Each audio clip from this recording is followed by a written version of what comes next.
बाज़ार में शायद 400-500 स्कीम होंगी जिसमें आप इन्वेस्ट कर सकते हैं। उनमें से अगर आप सबसे ख़राब स्कीम भी अगर सेलेक्ट कर लेते हैं और अगर आप 7-8 साल इन्वेस्टेड रह सकते हैं तो भी 99% चांसेस ये है कि आपको 9 से 10% रिटर्न मिलेगा। एफडी से ज़्यादा रिटर्न तो आपको मिलेगा ही।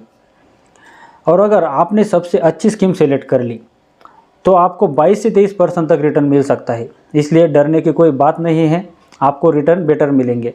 नमस्कार दोस्तों, मैं हूं गजानन पवार। स्वागत करता हूं आपके इस यूट्यूब चैनल स्टॉक मैनिया में। आज हम बात करेंगे म्यूचुअल फंड आखिर होते क्या है। म्यूचुअल फंड के ज़रिए आप चाहे तो गोल्ड में निवेश कर सकते हैं, रियल एस्टेट में निवेश कर सकते हैं या फिर शेयर मार्केट में निवेश कर सकते हैं। लेकिन आज हम बात करेंगे म्यूचुअल फंड के ज़रिए शेयर मार्केट में इन्वेस्ट करने के बारे में। शेयर बाज़ार में इन्वेस्ट करने के 3 तरीके होते हैं। पहला तरीका, आप खुद इन्वेस्ट करें। सेकंड तरीका होता है आप किसी एक्सपर्ट की मदद ले लें उसकी फ़ीस देकर। और तीसरा तरीका है म्यूचुअल फंड का, जो कि जिसमें आपको रेगुलर ट्रैक नहीं करना है, फीस भी काफ़ी कम रहती है और आपको स्टॉक पिकिंग की नॉलेज होनी भी ज़रूरी नहीं है। आपको बस एक अच्छा फंड सेलेक्ट करना है। म्यूचुअल फंड का बेसिक पर्पज़ है आपके पैसों को शेयर बाज़ार में लगाना। मान लीजिए आपको शेयर मार्केट में 10,000 रुपये लगाने हैं। आप खुद पैसा लगाना चाह रहे हैं या आप किसी एडवाइज़र थ्रू जाना चाह रहे हैं और इस एडवाइज़र ने आपको बताया कि यामारेफ का शेयर ले लीजिए। अब यामारेफ का एक शेयर ही आता है 80,000 में और आपको तो लगाने ही 10,000 है, तो अब आप क्या करेंगे? तो एक प्रॉब्लम है डायरेक्ट या एडवाइज़र थ्रू इन्वेस्ट करने में।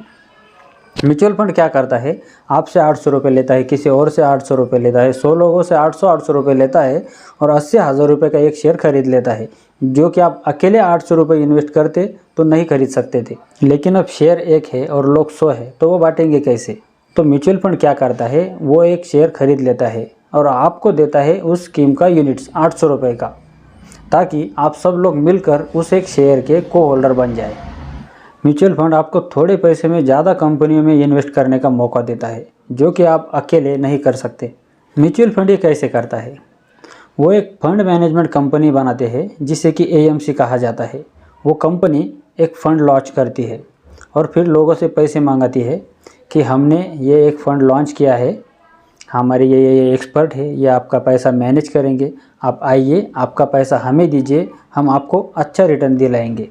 तो फिर आपके मेरे जैसे जो भी लोग इंटरेस्टेड होंगे, कोई 10,000, कोई 20,000, कोई 50,000, उस एएमसी यानी एसेट अंडर मैनेजमेंट कंपनी को दे देंगे। ऐसे करके जितना भी पैसा, नंबर 1, थोड़े पैसे में ज़्यादा डाइवर्सिफिकेशन। अगर आप 2-4 हज़ार रुपये लगाना चाह रहे होंगे तो आप ज़्यादा कंपनी में इन्वेस्ट कर पाएंगे, जो कि आप अकेले नहीं कर सकते। हो सकता है आपके 2-4 हज़ार रुपये 50 कंपनी में लगे हो।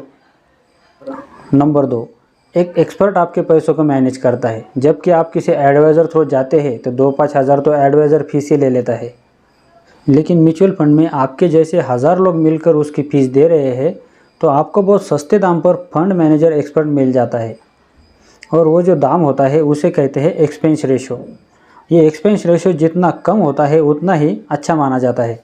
आपके 100 रुपये में से 1 से 2 रुपये ही वो कंपनी रख लेती है उस एक्सपर्ट की पेमेंट के लिए। नंबर 3, आपने एक बार पैसा लगा दिया, आपका काम हो गया। वो एक्सपर्ट ही आपके लिए शेयर्स खरीदता और बेचता है, आपको फिर कुछ करने की ज़रूरत नहीं है। और चौथा, आपने एसआईपी के बारे में सुना होगा। आप बैंक में एक मैंडेट सेट कर दीजिए कि मेरे अकाउंट से हर महीने 2,000, 4,000 आप जितना चाहे कटता रहे और स्कीम में लगता रहे, तो आपके अकाउंट से हर महीने पैसे कटते रहेंगे, स्कीम में लगते रहेंगे। आप जब चाहे एसआईपी रोक सकते हैं। एसआईपी चेक के जैसे बाउंस नहीं होती है। अगर आपके अकाउंट में पैसे नहीं है तो भी इसमें कुछ 10-20 रुपये कुछ चार्ज लगते हैं। सिविल भी ख़राब होने की चिंता कुछ नहीं है। हर साइड से देखा जाए तो म्यूचुअल फंड के फ़ायदे ही फ़ायदे हैं और अगर इसे सही तरीके से यूज किया जाए तो इससे बेटर कुछ नहीं है। जैसे अपने गोल के अकॉर्डिंग फ़ंड सेलेक्ट करना, जैसे कि 10 साल बाद आपको बच्चों की पढ़ाई के लिए पैसे चाहिए, 20 साल बाद बच्चों की शादी है, 30 साल बाद आपकी रिटायरमेंट है, इसके अकॉर्डिंग फ़ंड सेलेक्ट करने चाहिए। लेकिन ये एग्जाम्पल के लिए मैं बता रहा हूँ, आप अपने गोल के अकॉर्डिंग फ़ंड सेलेक्ट कीजिए। उम्मीद करता हूँ आप इस वीडियो के ज़रिए म्यूचुअल फंड के बेसिक के बारे में जान गए होंगे।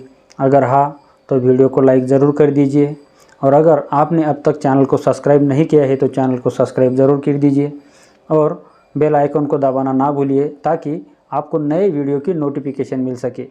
मिलते हैं अगले वीडियो में नए टॉपिक पर। तब तक के लिए this is Gajanan Pawar signing off. Bye bye.